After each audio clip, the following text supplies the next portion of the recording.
Assalamualaikum warahmatullahi wabarakatuh.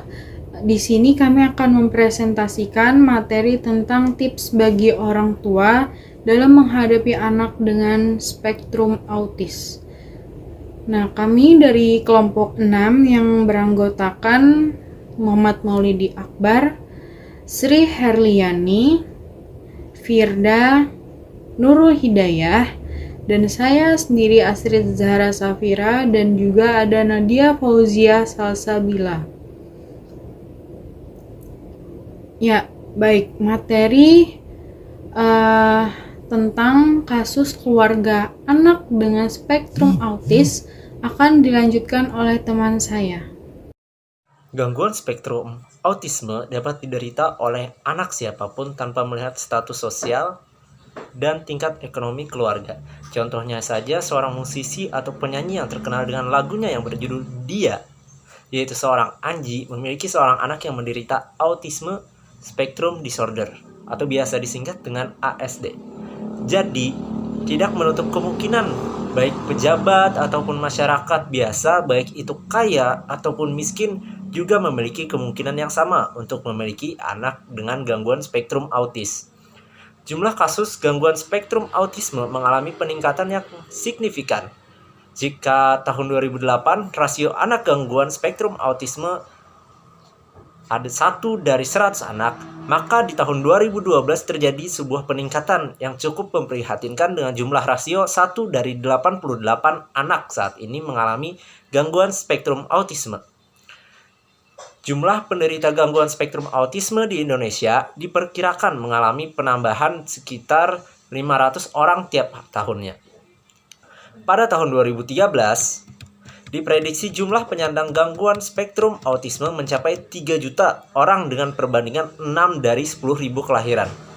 Perbandingan antara anak laki-laki dan perempuan yang mengalami gangguan spektrum autisme ialah 4:1. Gangguan ini lebih sering ditemukan pada anak laki-laki dibandingkan pada anak perempuan, tetapi anak perempuan yang memiliki gangguan spektrum autisme cenderung terkena lebih serius dan lebih memungkinkan memiliki riwayat keluarga gangguan kognitif dibandingkan anak laki-laki. Pada anak dengan spektrum autisme, keterlibatan orang tua serta pemberian pola asuh yang tepat merupakan hal yang sangat penting untuk memberikan pengaruh besar pada keberhasilan tumbuh kembang anak. Jika orang tua menerapkan atau memberikan pola asuh yang tepat, maka perkembangan dan pertumbuhan anak akan menjadi lebih baik. Sebaliknya, apabila orang tua menerapkan pola asuh yang salah atau kurang tepat, maka kemungkinan bisa menghambat tumbuh kembang anak, atau lebih parahnya lagi bisa memperparah gangguan pada anak. Materi selanjutnya yaitu pola pengasuhan menurut Baumrind. Terbagi 3, yang pertama ada pola asuh permisif, yang kedua ada pola asuh demokratis, dan yang terakhir ada pola asuh otoriter. Pengertian pola asuh permisif ialah pola asuh yang menerapkan kebebasan. Dalam pola asuh ini, anak berhak menentukan yang akan ia lakukan dan orang tua memberikan fasilitas sesuai kemauan anak. Lalu adapun pola asuh demokratis ialah pola asuh yang menerapkan nilai-nilai demokrasi dalam keluarga. Anak dihargai haknya oleh orang tua dan orang tua menerapkan peraturan-peraturan yang dipatuhi anak selama tidak memberatkan anak. Yang selanjutnya yaitu pola asuh otoriter, yaitu pola asuh yang menegaskan akan kekuasaan orang tua di dalam mendidik anak-anaknya. Orang tua menerapkan peraturan tegas dengan sanksi-sanksi dan anak wajib patuh. Dalam pola asuh ini, anak sama sekali tidak diberikan kesempatan untuk memperoleh haknya. Materi selanjutnya yaitu sikap orang tua dalam menghadapi anak dengan spektrum autis. Menurut Lazarum dan Volkam, dalam Rustiana tahun 2003, bagi orang tua yang memiliki seorang anak pengidap spektrum autis harus menggunakan strategi untuk mengatasi situasi yang menimbulkan stres. Strategi tersebut dikenal dengan strategi coping. Strategi coping terbagi atas 2, yaitu problem focus coping dan emotional focus coping. Ya, lanjut, ada problem focus coping terbagi menjadi 2, yaitu ada instrumental action dan exercise caution or cautiousness. Yang pertama ada instrumental action yaitu tindakan individu yang diarahkan pada penyelesaian masalah secara langsung serta menyusun langkah yang akan dilakukan. Dan yang kedua ada exercise caution or cautiousness, yaitu tindakan menahan diri disadari oleh pertimbangan bahwa individu lebih cenderung melakukan tindakan yang memerlukan tantangan daripada tindakan yang mampu menyelesaikan masalah dengan cepat. Lanjut, ada emotional focus coping, yaitu seeking meaning, suatu proses di mana individu mencari arti kegagalan yang dialami bagi dirinya sendiri dan mencoba mencari segi-segi yang menurutnya penting dalam hidupnya. Strategi saat anak tantrum ada 4, yaitu yang pertama, memutar-mutir saat anak tantrum. Yang kedua, mengatasi amukan anak dengan cara merayu anak dan menuruti kemauan anak. Yang ketiga, membawa anak ke tempat yang menyenangkan saat tantrum terjadi.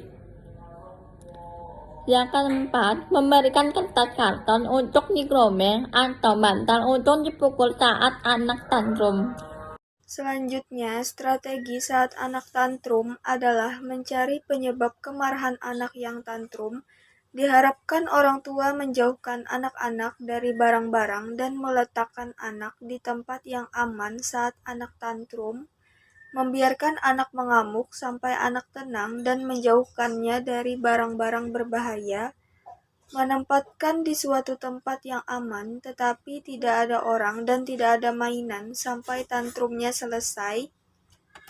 Kemudian orang tua harus menjelaskan dan mengarahkan anak setelah tantrum, memegang atau mengekang anak dengan kuat pada saat anak tantrum, jangan memukul atau melakukan hukuman fisik apapun, dan tidak membentak anak yang menangis. Kesimpulan dari kelompok kami atau dari presentasi kami kali ini yaitu gangguan spektrum autis dapat diderita oleh anak siapapun tanpa melihat status sosial dan tingkat ekonomi keluarga. Pada tahun 2013 diprediksi jumlah penyandang gangguan spektrum autis mencapai 3 juta orang dengan perbandingan 6 dari 10.000 kelahiran. Gangguan ini lebih sering ditemukan pada anak laki-laki dibandingkan pada anak perempuan. Tetapi anak perempuan yang memiliki gangguan spektrum autisme cenderung terkena lebih serius dan lebih memungkinkan memiliki riwayat keluarga dan gangguan kognitif dibandingkan anak laki-laki. Nah, menurut Lazarus dan Folkman, seorang anak pengidap spektrum autisme menggunakan strategi untuk mengatasi situasi yang menimbulkan stres. Strategi tersebut dikenal dengan strategi coping, yaitu strategi dengan cara menyelesaikan masalah yang dihadapi. Ya, ini dia referensi yang kami gunakan pada saat membuat PowerPoint dari kelompok kami. Dan sekian, terima kasih. Mohon maaf apabila ada kesalahan dan kekurangan dari kelompok kami, mohon dimaafkan. Sekian. Assalamualaikum warahmatullahi wabarakatuh.